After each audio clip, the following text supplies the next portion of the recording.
So today we're going to do the handover video on the Rollerteam 500. We're going to start on the outside and then we'll move on to the inside. So firstly, coming over to the passenger side, you can see that you've got your fill up points here. So this is where you fill up your diesel. Moving around, you can see I've just popped the bonnet. To do that, your key just goes into the centre here. Turn that and then lift the bonnet up slightly and turn it the other way, and that will release the bonnet so you can prop it up. Now, just to point out a couple of things, you've got your power steering fluid here, your engine oil and your dipstick is just next to that. Your brake disc fluid is also here, as you can see. To jump start this vehicle, dead easy, dead simple.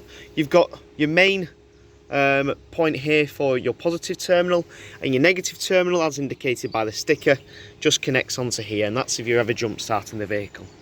Finally, you've got your engine coolant, and then your power, and then you've got your washer fluid, which is just lower down there.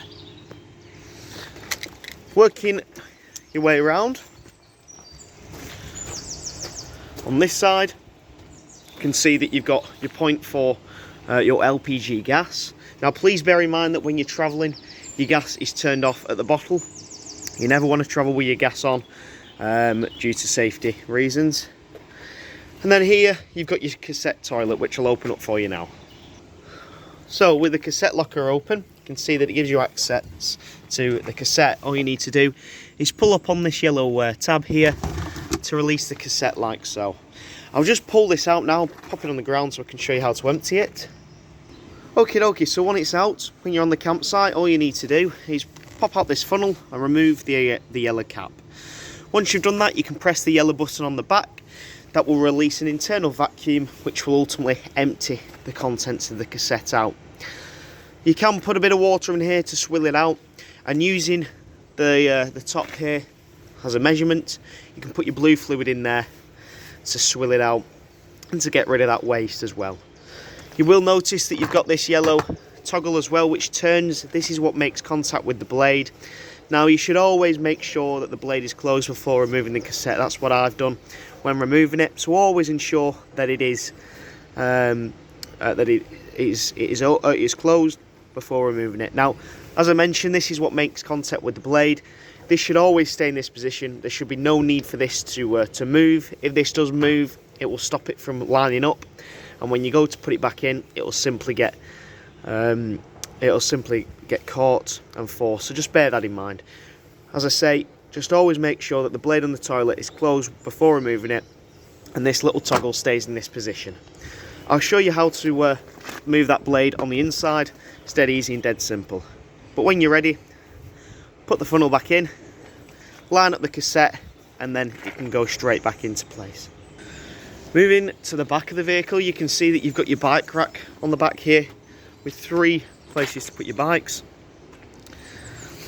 And on the back here, you've also got your hookup point for your 230 volt mains electric. So when you're on the site, you can get 230 volt to the vehicle. Underneath the vehicle, right underneath here, you can see that there's actually a handle as well. And this brings us on to your first drain down point in the vehicle. This is for your wastewater drain down point. Now, there's 3 main drain down points in the vehicle. You've got your wastewater, your fresh water, and also your boiler drain down point. I believe on this vehicle, your fresh and also your boiler drain down point are on the inside. However, your waste is just here in this tank here. To open this, all you need to do is pull that tab, or pull that handle rather, and that will empty the entire tank.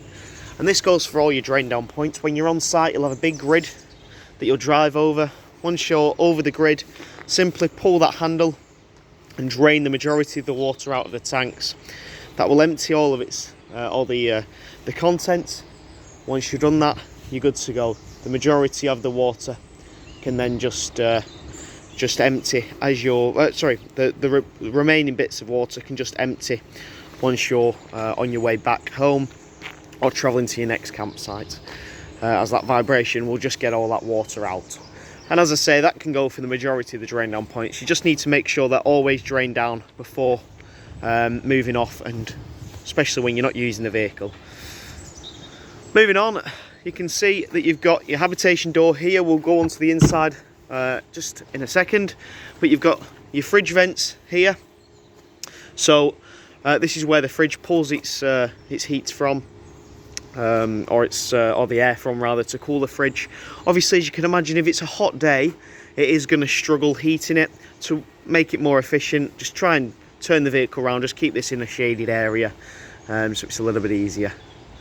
Up here, as you can see, it says Vision Plus. This is just an external aerial point should you want to watch TV or connect up to a point on the site. Next, you've got a truma here. This is a truma vent. This is in essence your chimney or your flue. It does get hot, so just bear that in mind. You don't want to be hanging anything on there. Finally, on the outside of the vehicle, you can see by the sticker, this is your freshwater cap. All you need to do is undo that, open that up, and then using a food grade hose pipe, put your food grade hose pipe into there and fill the tank up. Once it's overflowing, you know it's filled, and then you're good to go. You can move on to your pitch. So it's dead easy, dead simple. You need to just bear in mind, obviously, as I've mentioned, that is fully drained down before moving off site. So moving on to the inside of the vehicle, you can see just as you walk through, you've got your control panel. So to operate the control panel, firstly, you've got your power button, which is just here. Click that, and as you can see, everything will light up. With the control panel on, moving on, you can then decide whether you want to look at the levels for your wastewater or your freshwater, as well as your leisure battery and your vehicle battery. So just coming up here, you can see that on one side you've got your vehicle battery level, on the other side you've got your leisure battery level. You know that because you've got a little house or a little back of a motorhome in a battery, and on this side you've got a little vehicle in a battery. So vehicle battery you can see is good. Same thing with the leisure battery as well. Dead easy and dead simple. Next to this power on button, you can see that you've got your freshwater tank levels. Now at the moment you can see it's just flashing, and it's flashing red. You can see that because it means basically we've nothing in the tank. So the first tank, as you can see, we've not much in, about, you know, a third of we're getting a third of reading, so not much water. If I click that again, your waste tank, which is this one here, showing red, so there's nothing in whatsoever, as you can see on this gauge here. You can flick through the options depending on what you want to see.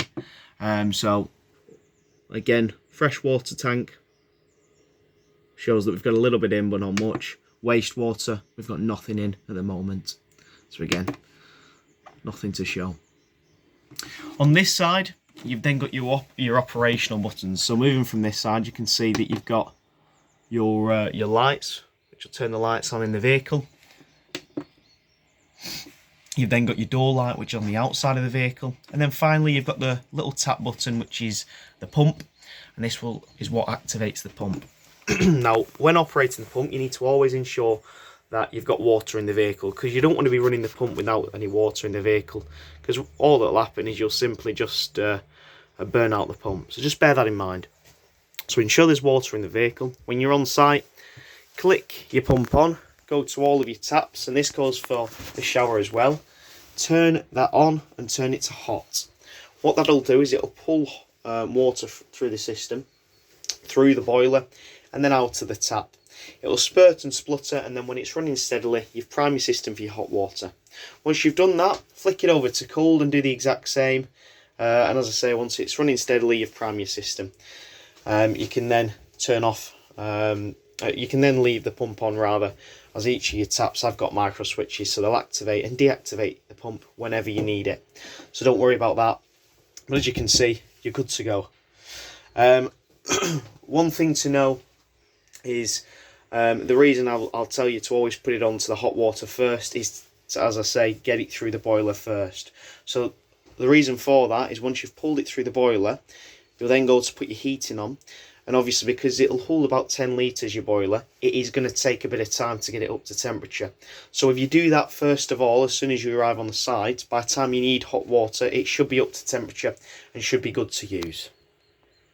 So before moving on from the panel, you can see that you've got a little button up here that says 230 volt. Obviously we're not plugged in currently, but you would have a little light on there as well. just to indicate that. Turning round to the kitchen, you can see that you've got your hob underneath here, along with a grill and a little bit of storage as well. Just underneath here as well, you will notice that you've got some red taps. They're isolator valves. You may have some more throughout the vehicle. You don't need to turn these should always stay in this position. They're just for technicians when they are operating the vehicle, so just leave them as they are. It just isolates certain areas of the vehicle when working on certain elements of the van. You'll notice you've also got a 230 volt socket here. Please remember that your 230 volt will only work when you're plugged into site. It's not a 12 volt system, so it can't run off your leisure battery, so just bear that in mind. Okie dokie, next you've got a bit more worktop space here as well. You've also got your fridge, which is located just below. It's dead easy, this. It's a 3-way fridge, so there's 3 ways to fuel it in essence. The buttons for that is you've got one on switch here, and that's if you want to run the fridge off your leisure battery. As you can see, there's a little 12 volt battery icon. Next, you've got another switch just behind this latch here, and you can see above that there's a little plug. That's if you want to run it off 230 volt electric. And on the other side, you can see you've a third switch and like a little star shape, which indicates that that's for the igniter for your gas, and that's how you can run it off gas. So firstly, when are you going to be using them? Your gas will always be used when you're wild camping. So say if you're stationary on site and you're not hooked up, you'll run your fridge off your gas. Now, a lot of people think that they can run the fridge off the leisure battery, which is the 12 volt system, but that's not the case, because if it was, it would simply trip the vehicle or trip your leisure battery, because it just draws too much power. So just bear that in mind. Never run the fridge off your leisure battery, because you'll just be left with no power. So just always ensure that you run it off your gas if you're wild camping. And then finally, it's pretty self-explanatory. Your little plug icon is obviously for your 230 volts, so when you're on site, which 9 times out of 10 you will be, you can run it off your 230 volts electric. So it's dead easy and dead simple with that. Now, depending on what you're running it on, if you're running it off your 230 volt, you can obviously change the temperature here of the fridge. Now, if you're running it off your gas rather, you've obviously got the temperature here as well, depending on how cold you want it to be. But because this is an igniter, you do also need to push this in just to allow the gas to feed through. And obviously, when you're stationary, you need to turn your gas on for that to operate. So, moving on, just above the fridge, you can see that in one of your storage areas, you've got your aerial location. So it's dead simple how to use this. All you've got to do is unwind this white cap here. That will release it, and then the pull can just be pushed up, and you can tighten that white cap into position. That'll then improve your signal, and then you can watch your telly or anything like that at the front. Always make sure that this light is on to ensure that the aerial is on as well. And with this will be wired into this system here, your control panel. So you need this on for this to turn on and operate. Okie dokie. So next up, you can see that you've got your bathroom area. So we discussed about obviously priming your shower and your taps. So we're all good on that. The main thing that you need to know is obviously if you ever coming to use the toilet. So if you are using it, you need to always open the blade. Now, it's a little bit difficult to see, but you can see that there's this plastic trim here, and that is the blade that I keep making reference to. Pull it towards you to open it, pull it away, or push it away to close it. As I say, when it is in use, you need to open that, so pull it towards you so the cassette opens. That way all the waste will drop into the cassette. Once you've done that, click the blue button, which is just on the top of the cassette here, and then that will flush the system. Once you've done that, push the blade away to close it. Now you push it, or you close it rather, for 2 reasons. The main reason being it stops odours from escaping, but 2, it will get you into the habit of that being closed, so when you come to remove the cassette, it's always closed, and you'll never run into the issue of it snapping or breaking. Coming back up to this, as I mentioned, this is your flush button. It will only work with your pump on, so bear that in mind. And then there is a little red light here which will indicate when the cassette is full and needs emptying. You can see that that's on at the moment. We have got a bit of water in the cassette just to clean it out. But as I say, once you get this, you just need to empty the cassette. Now moving on from the bathroom area, you can see you got a bit of storage which is in this area here. Really good hanging space actually. And below that, you've got your space heater. So your space heater is again quite a simplistic thing to use. On one side, you've got the option of running it off electric or 230 volts. On the other side, you can see it's your gas. So coming to the first side, you can see that if you run it off your electric, you've got the option of A. In the middle, it's off, or a more intense fan, which is on the left hand side there. And that will just allow it to flow through. On this side as well, you can change the temperature of that. You're always going to have it on 5 just to get it up to temperature. Now what I recommend if it is a cool day, I'd always run this off gas if you can, just to get it up to temperature as quickly as possible. And then you can flick it over to your electric should you want to. You've then got your option for running it off gas. All you need to do is push this in here. This will ignite, and then you can then turn this around depending on how much temperature you're after. Again, you're probably going to smack it on its highest setting there, just to allow that to flow through. So moving on from the space heater, next up your water heating is just operational via this switch here. Again, quite simple. This is it heats the water using gas, and you can see that you've got a 50-degree point here and a 70-degree point, depending on how hot you want the water to be. So, for example, if you're having a shower, you'll probably flick it on 50 degrees. If you're washing up, you'll probably have it on 70 degrees, and depending on which one you want, you can decide. So in the middle, it's off. As you can see, nothing's allowing it to to power up. But then you can flick it up at the top to run it off 50, or down at the bottom to run it off 70. And as I say, in the middle is just off. So it's dead straightforward and easy. So don't worry about that. Now you also need to make sure on the outside that trimmer vent that I mentioned isn't blocked at all, because if it is, it'll gas out the system. So you should always make sure that is clear. You don't want anything to be covering that when you are using the boiler. Now moving on from the boiler system, you can see I've just removed your cushion here, just to show you two aspects of the vehicle. You can see that your boiler is located here. There's no real need for you to actually access this point, but just to show you, your boiler is just located there. On the other side, you've also got all these wires running it from various elements in the vehicle, which looks very complex, but again, it's dead simple. The main things that you need to know underneath here is your drain down points, as I mentioned. Now you have two left. I've shown you where your wastewater drain down point is. The two remaining is your boiler drain down point and your fresh water drain down point. As you can see, your fresh water tank's here.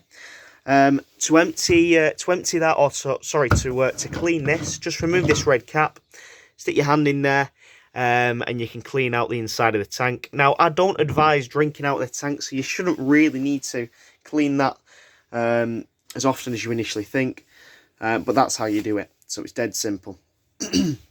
Now, coming over, you can see that to drain this system down, all you've got to do, you've got this little valve here. Turn that like so, and that will release water out of the system and will drain the tank down. Now, as I mentioned, if you can, drain the majority of the water on site and then just leave that open, so as you're travelling home, all that vibration on the road will get the last remaining water out. So that's your fresh water drain down point. And finally, your boiler drain down point is just here. It's a little bit difficult to see, but as you can see, push that up like so, and that will empty the boiler system. So in the up position, the yellow toggle is open, and in the down position, it's closed. So when you are using the boiler, always ensure this is down, because if it's not, it'll just drain water out of the tank when you put the pump on. And when you're on site, switch that up just to drain all the water out. And you should always ensure But all your drain down points, as I mentioned, are fully drained down before moving off site. Now moving on all your windows, you can see that you've got blackout blinds and fly screens which are fitted, and you can open these windows just simply by releasing the clips like so and pushing the window out. And as you just heard by that little click, that will lock the window into place. So depending on where you want it open, if you want it closed, just push all the way up like so, and that allows it to drop into position. You can put these windows on venting as well if you wanted, just to allow a little bit of airflow through. But like your aerial, your windows always need to be checked before moving off, because if these are open, wind can get underneath it and obviously snap it off. So just bear that in mind. It's definitely something that you don't want to happen. Lock that in position and you're good to go.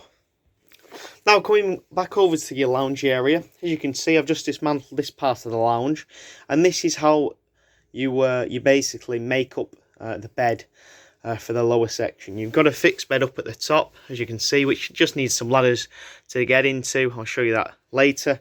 But if you want to make up this part of the bed, you can do. You do that by just removing the cushions, lifting this up and pulling this out. This is just on like a slider, so this will slide out to here. This does the same, and then using this leg here, if you click this button in, that will allow the leg to fold, and folds in half, and then from there you can then move the table down, unclip it from there, and let it rest into these sections here. And this will just create the base of the bed, so you can make a nice big double below here. You've also got this, which you could potentially use as a single as well. I know it's long enough. If you just remove this backrest, it's plenty big enough for that as well. I forgot to mention just before moving on to the top bed that you will have some infill cushions as well. So these two cushions will push into the centre here, and then these will rest down just to create a big bed like so. Up at the top, you can see you've got some ladders on the top bunk there. They just connect into here, and it will allow you to climb up easily. Nice and easy up into the top bed. Leave all your bedding on there, and it's quite a nice place for storage as well. Now that concludes the handover video on the Rollerteam 500. I hope you enjoyed.